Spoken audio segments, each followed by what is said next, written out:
जो भोजन हम खाते हैं वह मुख में दांतों से पीसा जाता है।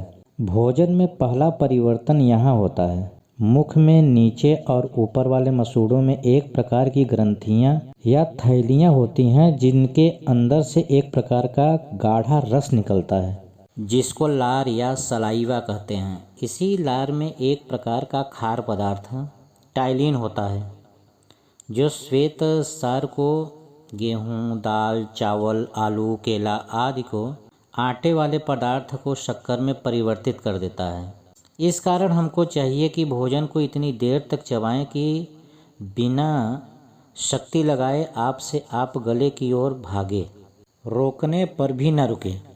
कभी कभी लोग इतनी शीघ्रता से घटक लेते हैं कि उनको पानी की आवश्यकता पड़ती है। पानी के माध्यम से भोजन को अंदर प्रवेश करते हैं, जो कि यह हानिकारक है। चबाया हुआ भोजन शीघ्र पच जाता है और दांतों व मसूड़ों को व्यायाम भी हो जाता है, जिसके कारण उनमें रोग लगने की संभावना कम हो जाती है। गले में दो नलियों के मुख होते हैं, एक भोजन ले जाने वाली ग्रास नली और दूसरी हवा ले जाने वाली श्वास नली। श्वास नली सामने की ओर, ग्रास नली पीछे की ओर होती है। जिस समय कोई पदार्थ निगल जाता है तो एक उपजीव तुरंत श्वास नली को ढक लेती है और पदार्थ फिसलता हुआ ग्रास नली में चला जाता है। किन्हीं कारणवश अगर श्वास नली में अन्न या जल एक भी बूंद या एक भी कण चला जाए तो प्रकृति हमारी बहुत सहायता करती है। प्रकृति खांसने, छींकने इन सब के माध्यम से उसको बाहर निकाल फेंकती है। अब भोजन निकल लिया गया, आमाशय में पहुंच गया। कैसे पहुंचा? सिकुड़ने व फैलने की क्रिया द्वारा। ग्रास नली सिकुड़ती रहती है, ग्रास पहुंचने पर फैल जाती है, फिर सिकुड़ जाती है और इस प्रकार ग्रास धीरे धीरे थैली में पहुंच जाता है। यह थैली नुमा आमाशय 13 इंच लंबा और 4 इंच चौड़ा होता है और इसमें लगभग 1.5 किलो भोजन समा सकता है। भोजन पहुंचने के कुछ समय पश्चात ही इस थैली की सिकुड़ने फैलने की क्रिया प्रारंभ हो जाती है।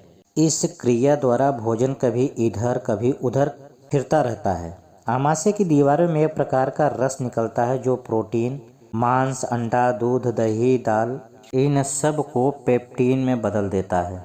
आमाशय की उथल पुथल से ही भोजन रस में मिलकर एक लस सा बन जाता है, जिसको अम्ल कहते हैं।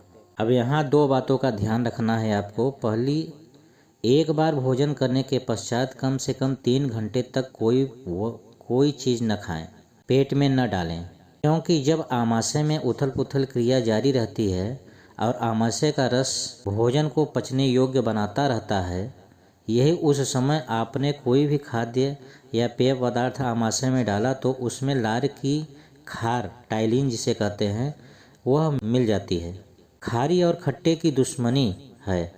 टाइलिन खार पहुंचने से गैस्ट्रिक जूस का कार्य उस समय तक के लिए स्थगित हो जाता है जब तक कि टाइलिन खार का समन्वय न हो जाए। एक दूसरे में मिल जब तक नहीं जाता तब तक उसमें परिवर्तित होता रहता है।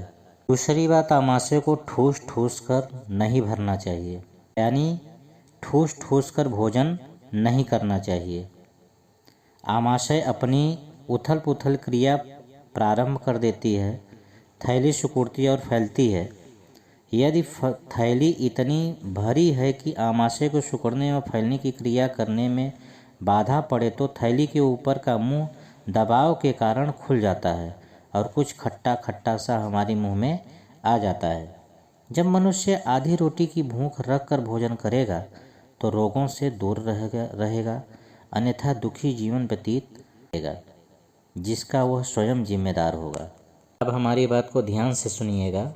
जब तक आमाशय का कार्य पूरा नहीं होगा, पक्वाशय की ओर मुंह नहीं खुलेगा और जब अम्ल तैयार हो गया तब वह भोजन एक लसदार गाढ़ा रस छोटी आंतों के पहले भाग अर्थात पक्वाशय में पहुंच जाता है। यह पक्वाशय 10 इंच लंबा और 1 इंच मोटा पाइप जैसा होता है।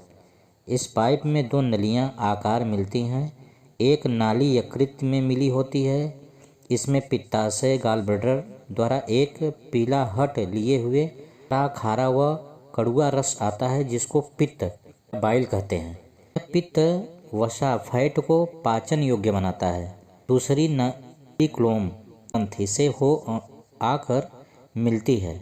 इसमें एक रस निकलता है जो आटे वाले पदार्थ को शक्कर में, बचे हुए मांसवर्धक पदार्थ को पेप्टोन में और चिकनाई को एक गाढ़े खट्टे पाचन युक्त रस में बदल देता है।